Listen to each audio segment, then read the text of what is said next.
al oír tu llamar, paz en la adversidad, las olas calmarás, tu poder lo hará. Cristo, Cristo, la oscuridad delante. Cristo, Cristo, no temeré.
cielo. Bienvenido a tu casa.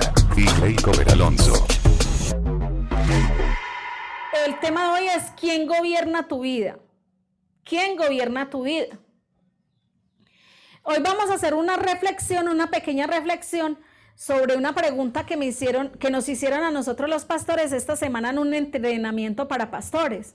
Entrenamiento de cómo enseñarle la palabra a la gente en estos últimos tiempos, porque entramos en los últimos tiempos más que nunca, se acerca la venida de Jesús.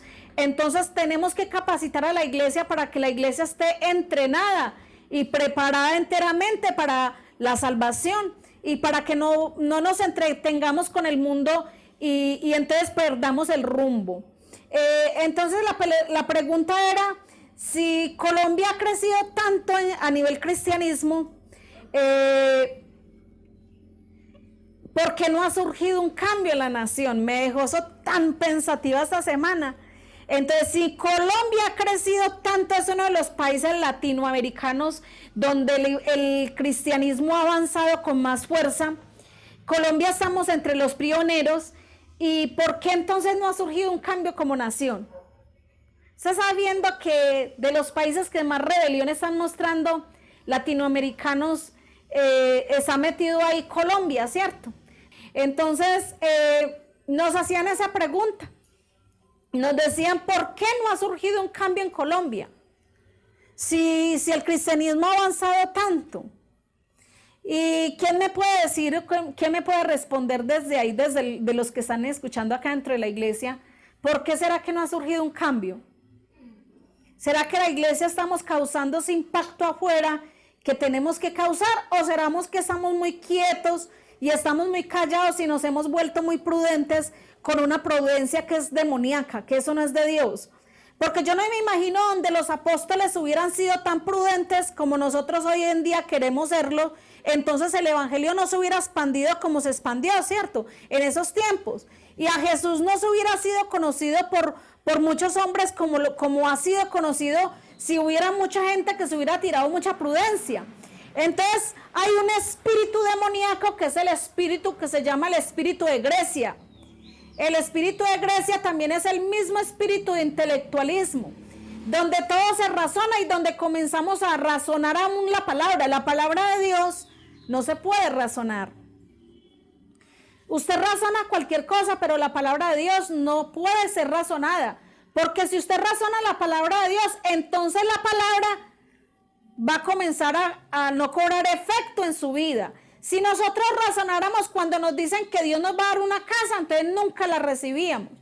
Si usted razonara cuando le dicen que va a ser sano de un cáncer, nunca sería sano de ese cáncer. Si cuando Yolanda llegó a la iglesia con las manos que se estaban torcidas, ella hubiera razonado de cómo Dios le iba a sanar las manos, nunca se le hubieran enderezado, ¿cierto?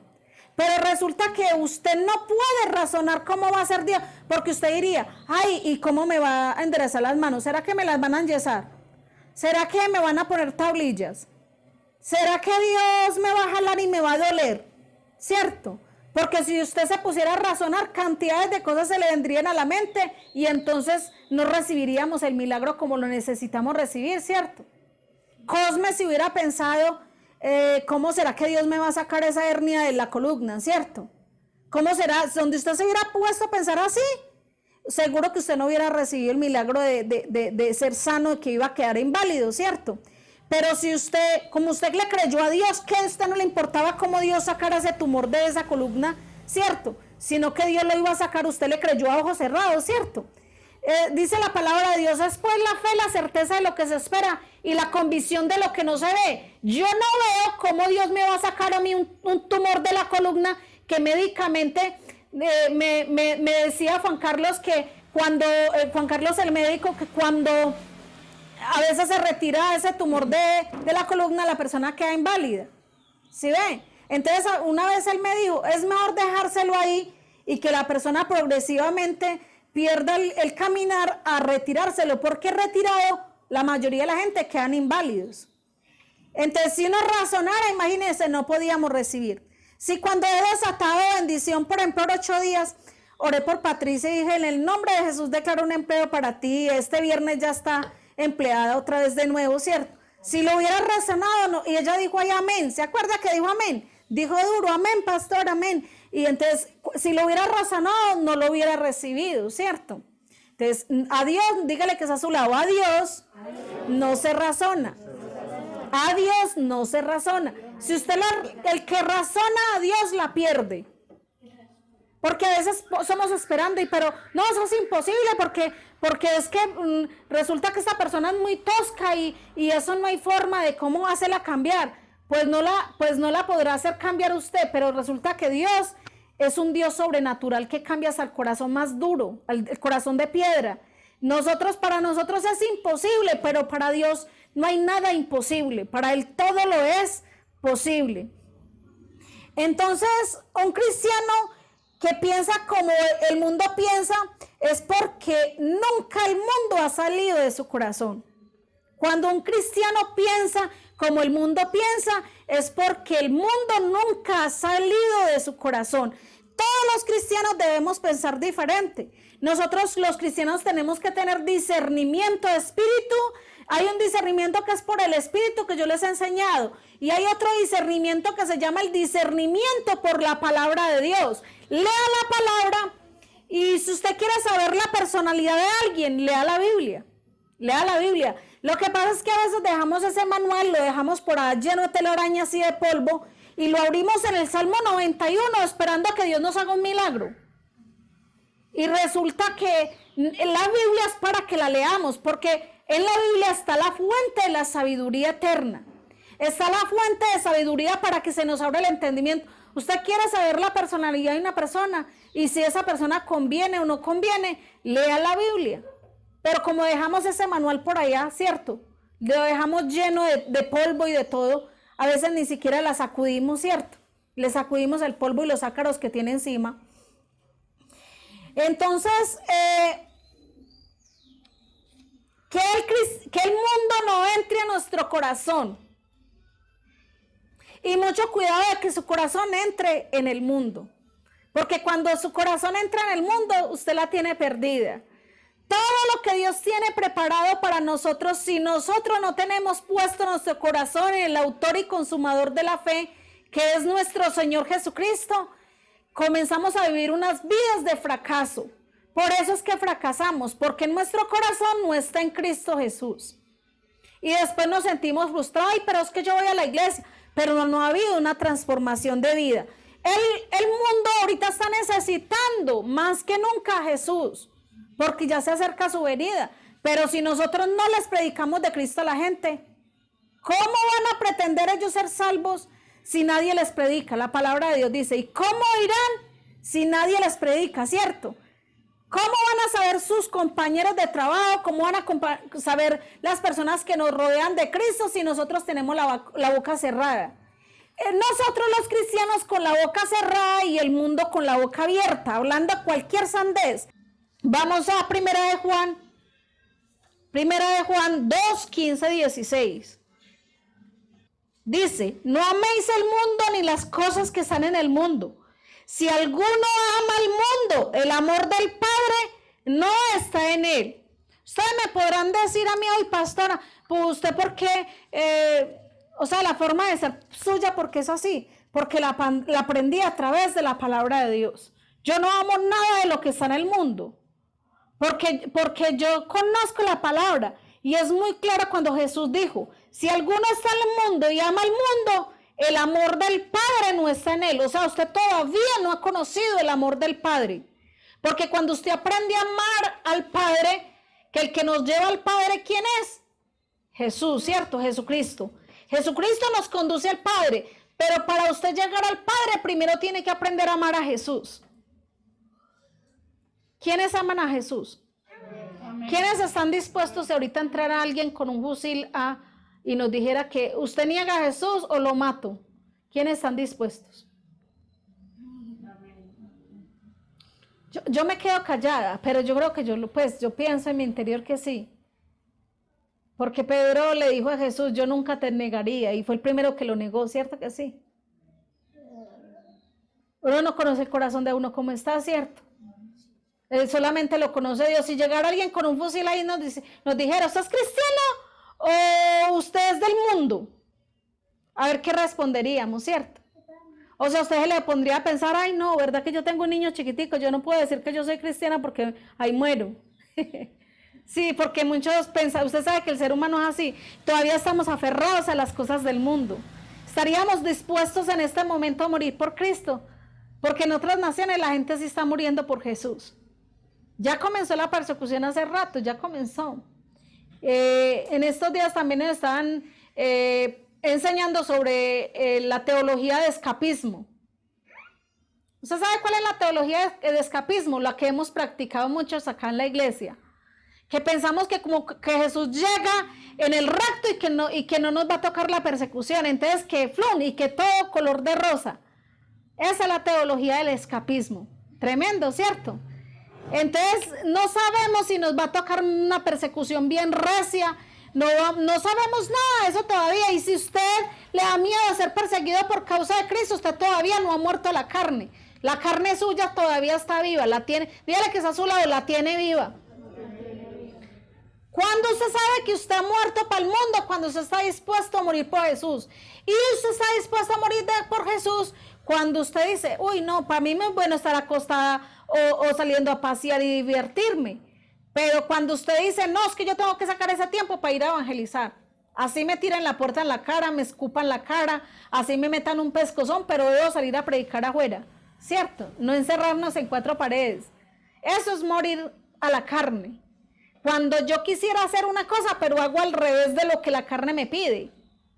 Cuando a mí no me importa perder amistades, pero les voy a hablar de Jesús, porque si esa persona la matan o se muere, o surge un accidente y esa persona muere, dice la palabra de Dios que esa sangre será demandada sobre nosotros, porque usted conoció la verdad, pero usted no le quiso predicar de la verdad a esa persona. Y recuerde que la verdad es Jesucristo. Dice que Jesús es el camino, la verdad y la vida. Nadie va al Padre sino por Jesús, a través de Jesús. No es de la Virgen Coromoto, ni de la Virgen María, ni de la Virgen de los presos, ni de la Virgen de los pobres, ni de San Benito, ni de San Papayo, porque eso nos enseñaron cantidades de santos que no sé, el ser humano de tanta maldad que tiene, cómo se ha inventado tanta cosa, ¿cierto? Es a través de Jesús que nos reconciliamos con el Padre. Pero para reconciliarnos con el Padre tenemos que aprender a amar a Jesús. Mire, aprenda a amar a Jesús con pasión. Porque Él murió en una cruz, siendo usted y yo pecadores. Murió por nuestros pecados y pagó la deuda que teníamos, por la cual iríamos presos por la eternidad al infierno y a condenación y a muerte. Y Jesús pagó esa deuda tan alta que nosotros teníamos. Si usted aprende a amar a Jesús, va a aprender a llegar al Padre. Dice Santiago 4:4, cualquiera pues que quiera ser amigo del mundo, se constituye en enemigo de Dios. El que quiera ser amigo del mundo, ¿se constituye en qué? Enemigo de Dios. Si usted es amigo de Dios, usted va a amar la iglesia. Si usted es amigo de Dios, usted ama a sus pastores. Si usted es amigo de Dios, ama todo lo que es bueno y lo que es justicia en la tierra. Todo lo que sea injusticia usted lo va a aborrecer. Todo lo que sea injusticia usted lo va a aborrecer. Usted ve cómo coge la policía y resulta que un policía a usted le mentó la madre o lo golpeó. Y después usted ve cómo alguien coge a los policías y les da duro. Y les da duro contra el muro. Y si su corazón se alegra, su corazón está negro y todavía está malvado. No ha sido restaurado. Pero si yo me enardezco porque yo sé que Dios puso las autoridades sobre la tierra y ellos le tienen que rendir cuentas. Efesios 5:11 dice, no participéis de las obras de las tinieblas infructuosas, de las tinieblas, dice, sino más bien reprenderlas. El carácter de los hombres de los últimos tiempos es eso, ¿cierto? Que van a estar en un adormecimiento espiritual, van a practicar toda clase de pecado, toda clase, pero nosotros no podemos correr con ellos. Tenemos que correr, ellos corren para allá y nosotros para acá, hacia Cristo. Tenemos que caminar hacia Cristo. Gracias por haber escuchado nuestra transmisión. Jehová te bendiga y te guarde. Jehová haga resplandecer su rostro sobre ti y tenga misericordia de ti. Jehová alce sobre ti su rostro y ponga sobre ti su paz.